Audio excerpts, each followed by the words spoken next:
नमस्कार। आज का टॉपिक है शिव केशव स्तोत्रम। देखिए, बहुत सारा कंट्रोवर्सी पहले भी था, आज भी है कि शिव जी बड़ा है या कृष्ण जी।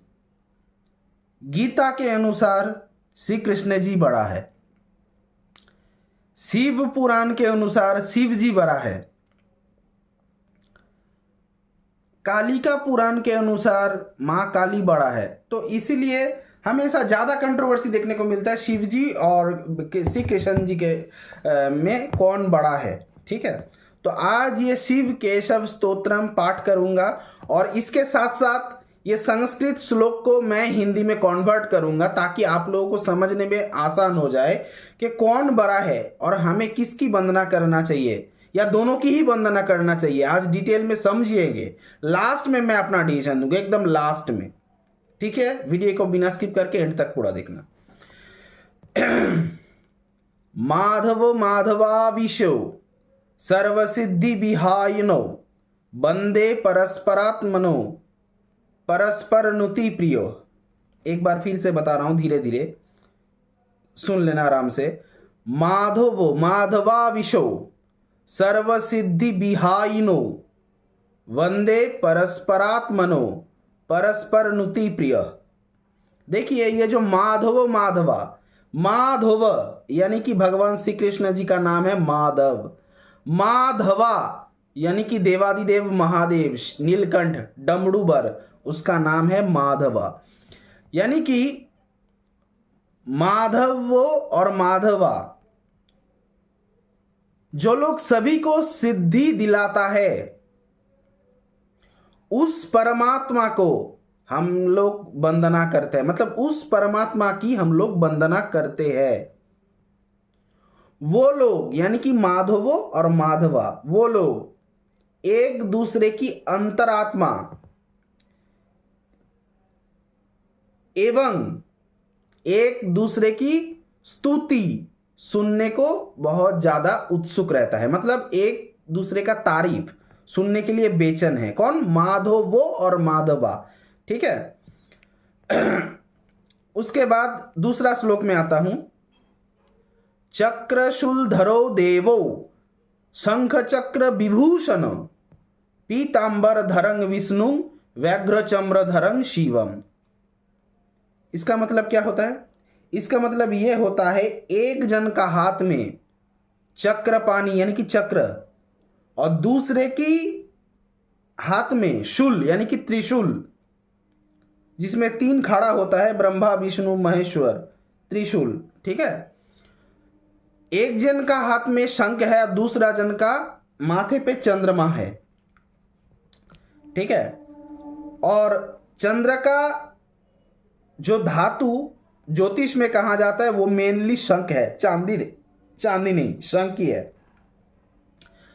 भगवान श्री विष्णु जी पीतांबर वस्त्र परिधान करते, इसीलिए बोला पीतांबर धरंग विष्णु, यानी कि पीला कलर के वस्त्र पहनते हैं भगवान विष्णु जी। और व्याघ्र चम्र धरंग शिवं। ठीक है, व्याघ्र चर्म धरंग शिवम, इसका मतलब है बाघ छाल यानी कि टाइगर का चमड़ी, व्याघ्र चमड़ धारण करते हैं महादेव। तीसरा नंबर श्लोक में आता हूं। गाड़ुरंग वृषभारुरंग वैकुंठ कैलाश धामिनो लक्ष्मी प्रियांगदं विष्णु गौरी प्रियांगदम शिवम। धीरे धीरे बता रहा हूं ताकि आपको समझने में आसान हो।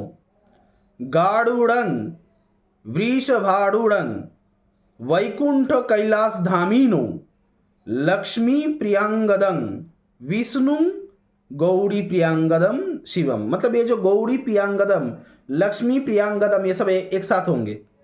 इसका मतलब क्या होता है कि एक जन है गरुड़ वाहन, यानी कि भगवान श्री कृष्ण जी का वाहन है गरुड़ या गरुड़ा, और महादेव का वाहन है सांड वृषभ। ठीक है, एक जन का स्थान है यानी कि घर है वैकुंठ धाम, दूसरा जन का घर है कैलाश धाम।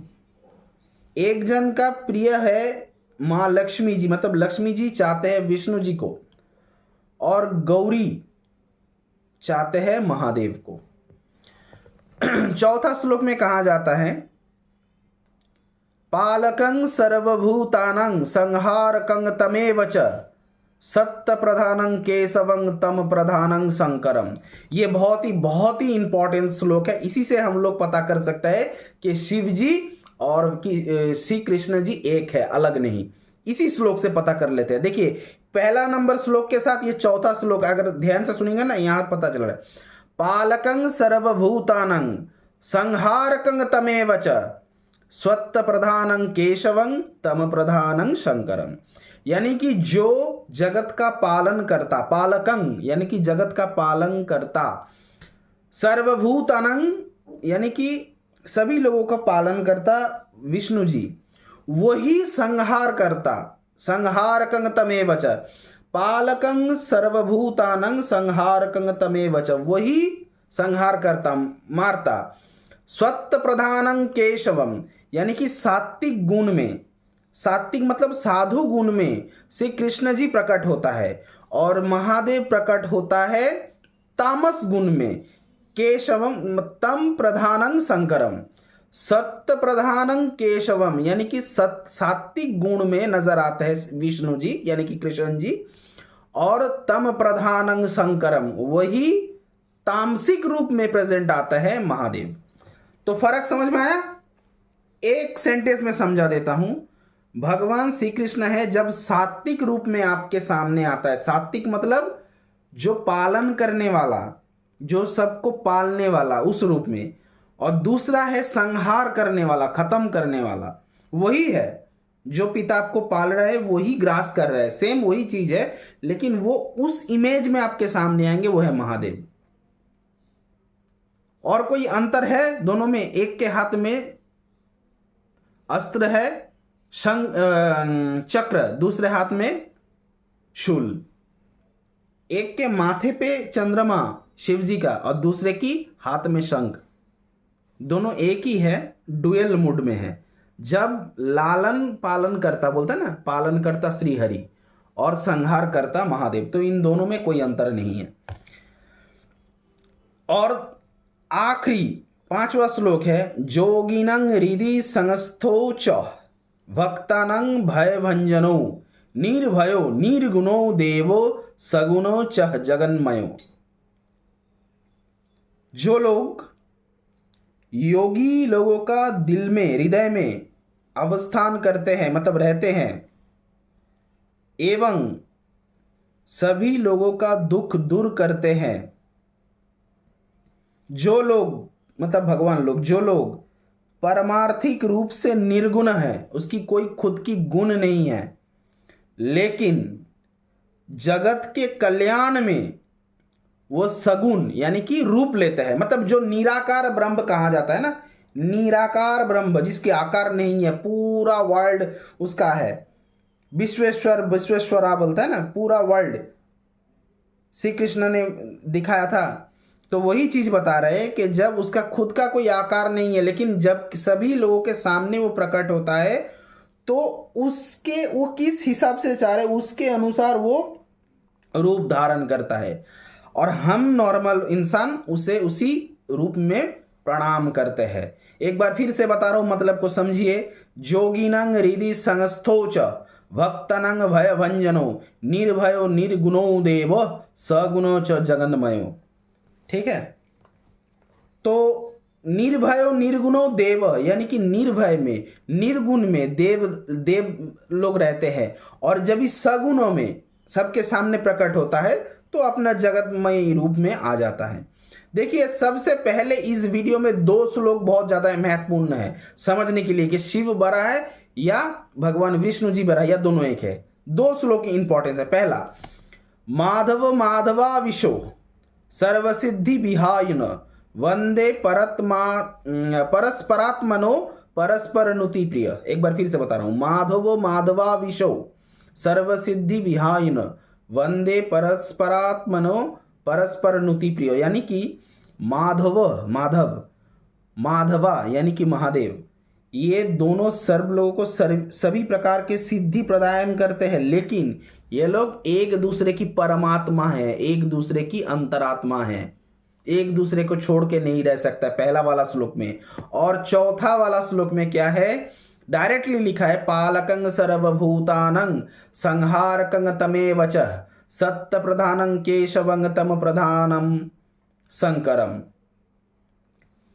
एक बार फिर से बता रहा हूं, लास्ट वाला चौथा वाला श्लोक, पालकं सर्वभूतानं संहारकं तमेव च, पालनकर्ता रूप में, सर्वभूत में पालनकर्ता रूप में आता है केशव, और संहारकं तमेव च, संहार रूप में वही आता है, लेकिन जब पालन करना रूप में आता है तब सत्य प्रधानं केशवं, सात्विक गुण में आता है केशव, और जब संहारकं तमेव होता है तब आता है तम प्रधानं शंकरम। ठीक है, संहार तत्व में प्रकट होता है महादेव, सेम चीज है। तो ये शिव केशव स्तोत्रम, जिनकी जीवन में बहुत ज़्यादा मतलब उतार चढ़ाव चल रहा है, जो लोग स्ट्रॉन्ग डिसीजन ले नहीं पाते हैं, काफ़ी ज़्यादा मुश्किल में पड़ते हैं, इस श्लोक को अगर रोज पाठ करें, टाइम के अनुसार, टाइम अकॉर्डिंग, टाइम को मेंटेन में रखते हुए रोजाना अगर पाठ करें, किस दिन से स्टार्ट कर सकते हैं, किसी भी शुक्ल पक्ष के पहले वाले सोमवार से स्टार्ट करेंगे, बहुत ही अच्छा रिजल्ट मिलेंगे। अगर बाई चांस सोमवार से स्टार्ट ना कर पाए तो किसी भी शुक्ल पक्ष के पहले वाले शुक्रवार से करना, अच्छा रिजल्ट मिलेंगे। वीडियो पसंद आए तो प्लीज़ एक लाइक करना, कमेंट करना, ज़्यादा से ज़्यादा शेयर करना। चैनल पे नए हो तो सब्सक्राइब बटन को प्रेस करके नोटिफिकेशन में जाके ऑल पे जाके ऑन कर दीजिए, ताकि मेरे वीडियो बनते ही आप तक पहुंच जाए। अगर किसी भी कंसल्टेशन चाहिए या कोई भी कवच यंत्रम चाहिए बनाना हो तो स्क्रीन में दिया गया नंबर पे संपर्क कर सकते हैं। आज यहीं पे ख़त्म करता हूँ, मिलता हूँ किसी नेक्स्ट वीडियो पे, किसी और नेक्स्ट टॉपिक पे, तब तक के लिए बाय।